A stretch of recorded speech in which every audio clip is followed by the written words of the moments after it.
The secret to achieve what others think is impossible. Oftentimes, we are inspired the most by those who transcend what we mentally and physically believe to be the human limitation. They create a new, greater human potential. They climb that mountain in the shortest amount of days. They run that super ultra marathon with limited resources and survive and win. How? Is it their circumstances? Is it their resources? Is it their genes? In this video, I'm going to give you the equation that I applied in order for me to transcend my personal limitations and do what felt like the impossible. So that way you can achieve the same or similar results. Let's get into this video. The secret of achieving what others think is impossible, right? Logically speaking, is to re-engineer that person, right? If you're a logical thinker, you're gonna say, okay, well, if I want to be a David Goggins, I need to act like David Goggins, right? The manifestation community would always say that. You need to think and act and feel as if I was that person, if I had that success. So, if I were to sit here and think and act like David Goggins, am I gonna get the same immediate results right away? No. Why? Because he has trained for a specific amount of time that I have not trained. He has a condition that I don't have. Yet, this is a good example because David Goggins was reported to have half a heart. Yet, still, his physical condition did not hinder him from being a Navy SEAL, from running till this day in super marathons. I don't know. I'm not a runner, right? Why is it that a person with half a heart is able to do way more than the average man? There has to be something beyond the physical.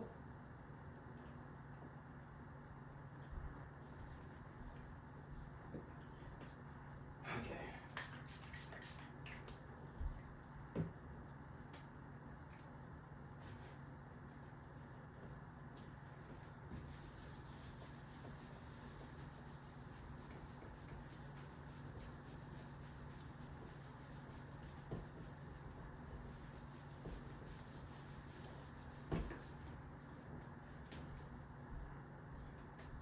So let's call this average person. And we're going to call this the super person, superhuman.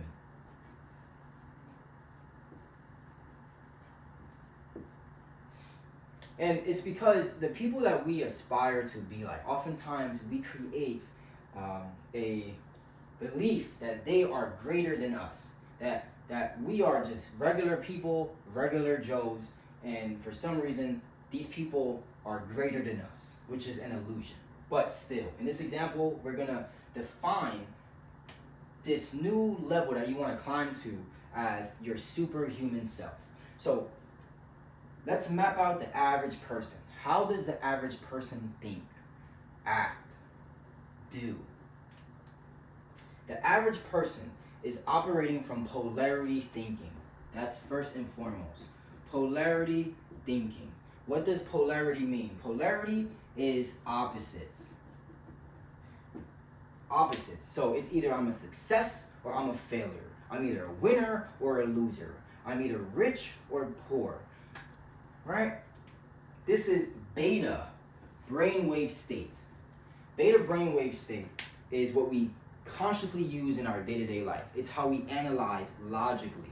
It's how we think. But the only challenge here, again, being someone average and we're trying to rise above and do the impossible, right, is that beta, when we are using that brainwave state, right, we're not working with the subconscious.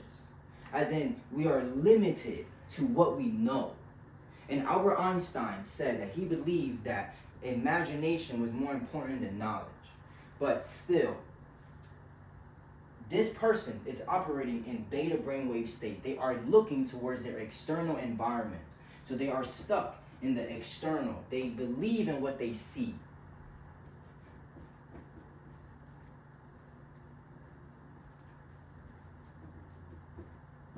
They believe in their circumstances. And so if you are only looking at what is around you and what you have, You are a victim to your circumstances. Yet we know time and time again that these superhuman people that rose above what we believed was possible at that time and defied the possible, they rose above their circumstances.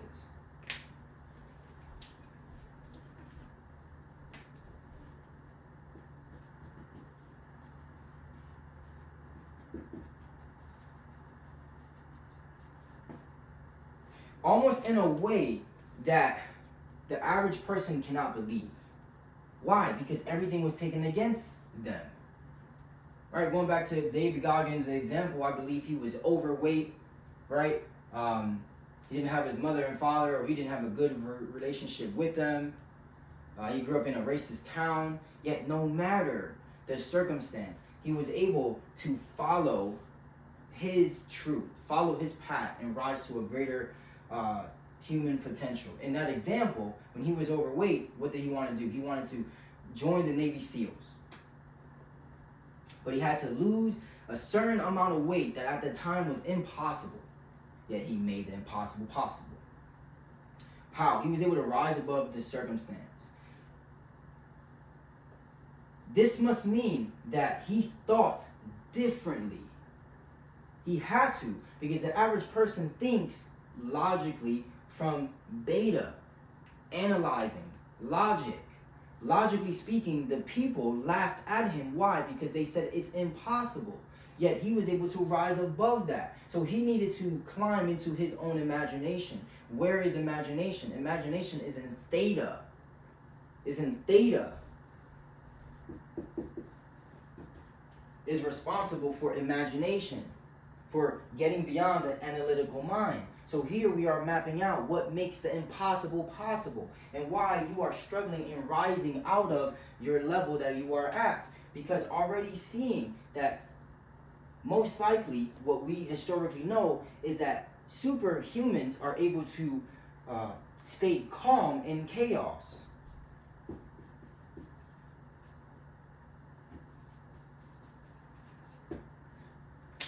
But that would not be possible in beta brainwave state.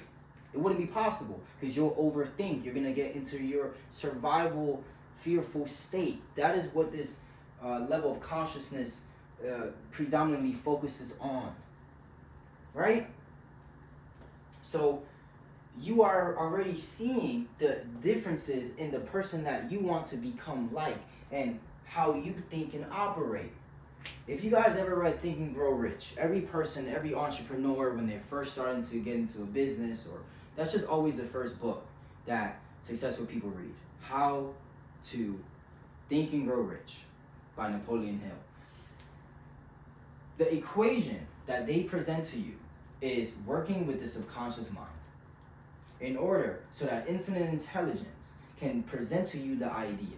Because Napoleon Hill reinforces that many of the successful people like Henry Ford, they receive the idea, the answer to the goal that they wanted to hit from a hunch, from a time where they weren't actively looking for the solution. It just came to them, a knowing. So in this example, they were working with a higher power. They were working with what is called your higher mind, the subconscious mind. And so those people were able to become success and manifest great wealth with the ideas that they had, despite it going against the evidence at that time if it would work out. And so in this example, they were able to achieve what was actually impossible. Through what? Through using a different mental faculty. By working with their subconscious mind.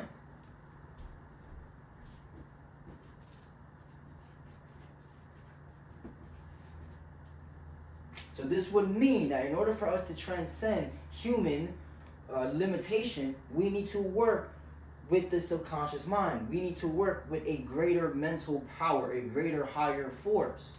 Because if not, we are always going to come back to what is here now, our circumstance, the material.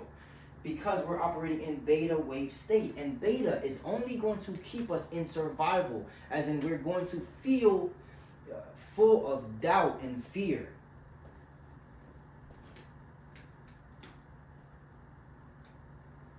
Let's say afraid, doubtful,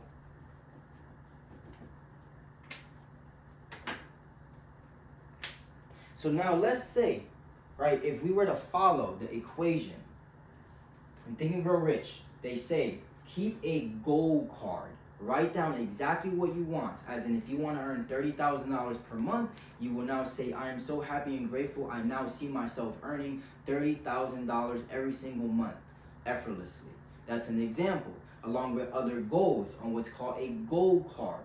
And upon waking and before going to sleep, read your list out loud. The reason that they present to you that equation is because they know that when you are waking up first thing in the morning or before you go to sleep is where you are less forceful. You are in your most calm state. You are shifting out of beta and into alpha and into theta, into higher, deeper levels of your subconscious mind to work with the intelligence, right? And Albert Einstein and this other person, I forget his name, they would work in that state.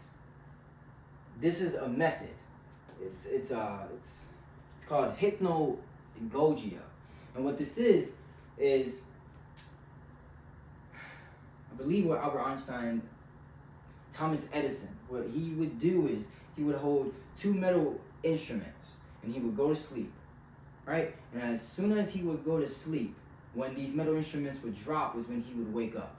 And he was able to shift into a deeper subconscious state to receive higher insight. Again, working with the infinite intelligence after setting his intention. And upon awaken, he was given insights, a clearer image, and he would work with that. Right? Because again, he's working with the all-knowing infinite intelligence. As in, he doesn't need to know the idea. He doesn't need to know.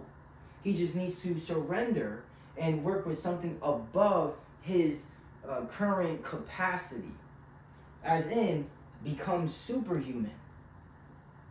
To transcend his human limitations.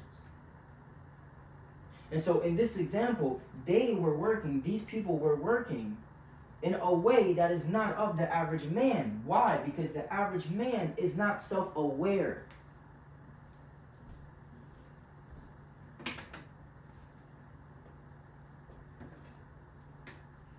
Not self-aware.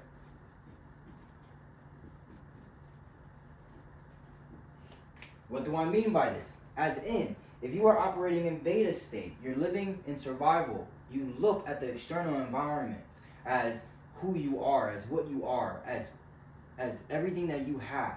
And so you are living in your human conditioned self. As in, your eyes is what you use to see. But these superhuman have learned to rise above their circumstances, which means only one thing, that they don't see the effects. They see the cause. As in, they are using their intuitive eye and not their rational eyes, their human eyes. And so this would be the secret.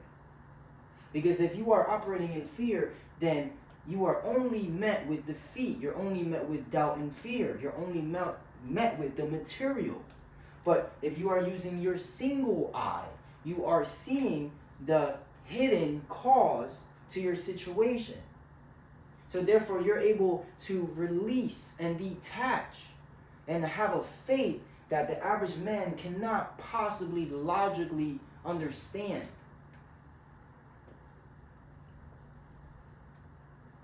So we can say this person doesn't see clearly, blind. While this person sees clearly, sees the unseen.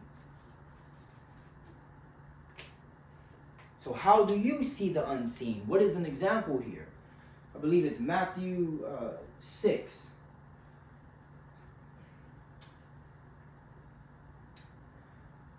cast thine eye.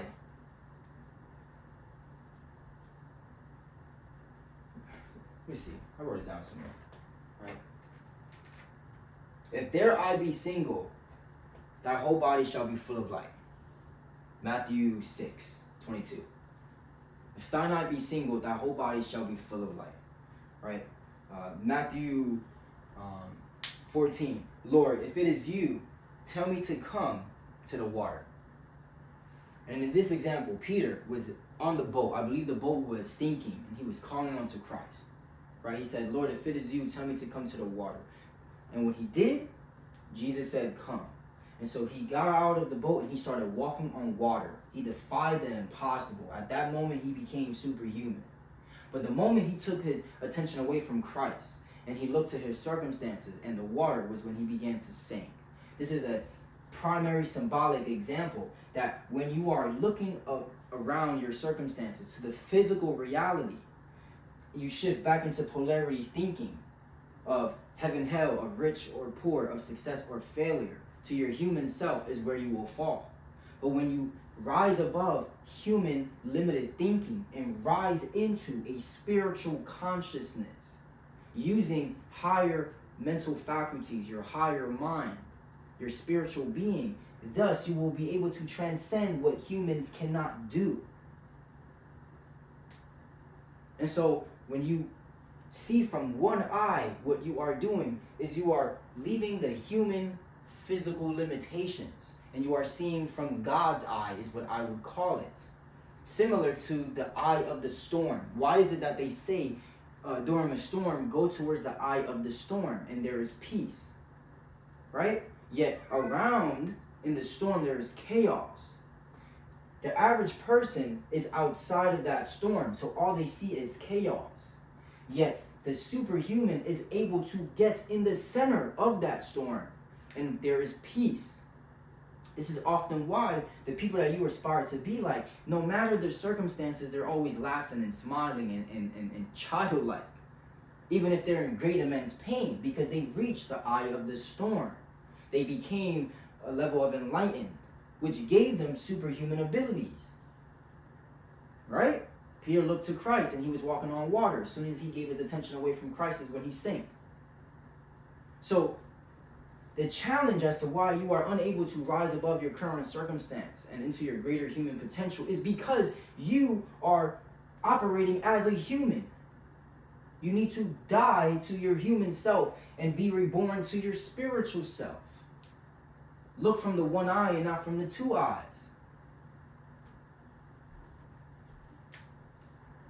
Because this superhuman is able to stay calm in chaos. Work with the subconscious mind, sees the unseen. He's not paying attention to what is here in the made manifest.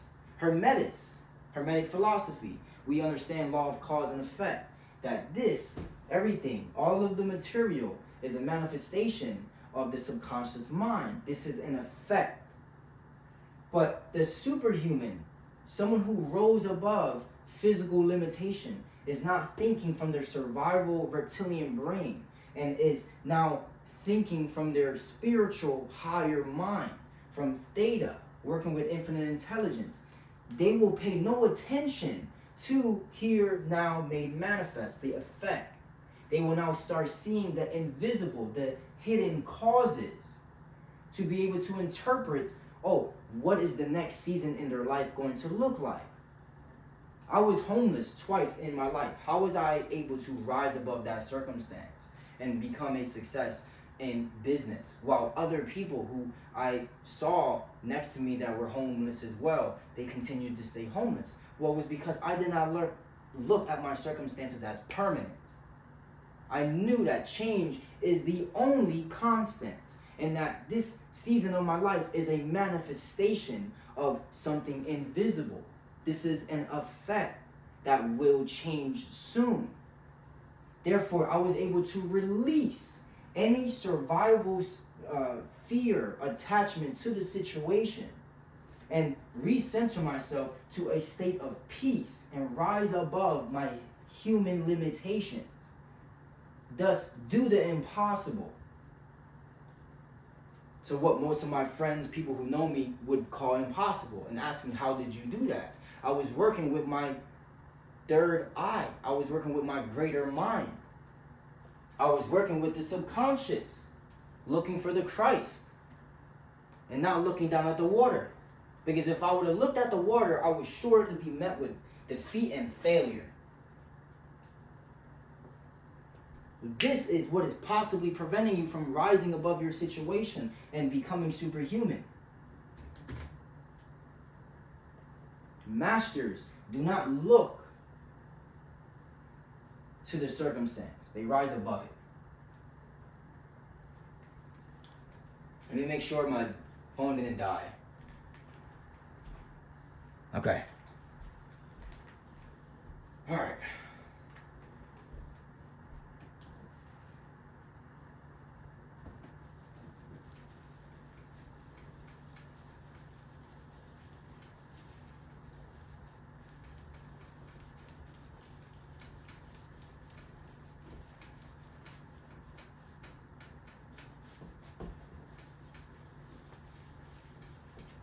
These wipes are not that good.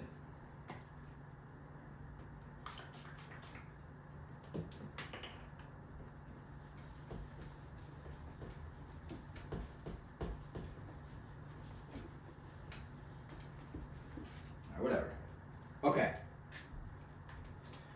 So now that we understand that we need to die to our human self and be reborn in our spiritual self, well, what's that practice like? How do I do that? If I want to do the impossible, what feels impossible for me, whether it's a certain amount of money I want to earn, or whether it's I actually do want to climb a mountain, how do I do that? How do I put that into practice?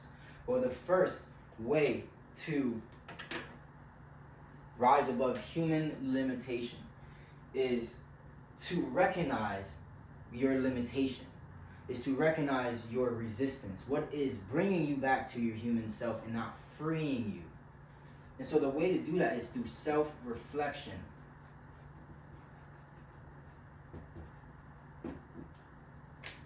Again, majority of people are operating in beta consciousness states, in survival. So they're a victim to their circumstances. Now, when you are self-reflecting, what you are doing is you are becoming conscious. You are asking yourself, why do you think the way you think? You know, why do those thoughts keep returning? And the way you do this actually is you fast from external stimulation. So if you listen to music, whatever music you listen to, fast from it. And why? Is because you're trying to break the old identity. You're trying to rise above that. Because everything is going to start in your mind. And so if your mind is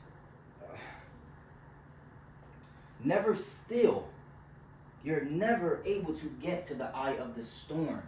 As in, you will always be trying to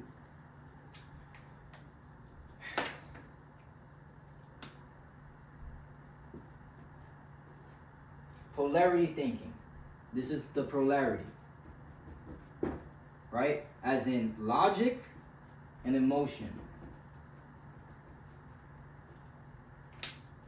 When you are operating from beta, your mind is either in pain or pleasure. You enjoy the moment or you don't enjoy the moment. You're a success or you're a failure. But the struggle and the challenge with that is that you are a victim to circumstance, right? You look to your environment to prove if you are that person or not. You are identified with that perception.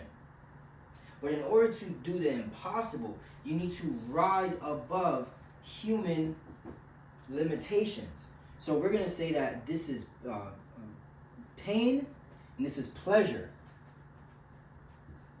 Yet we know that those who are able to rise above and do what we deem as impossible, they're able to endure so much longer than the average person.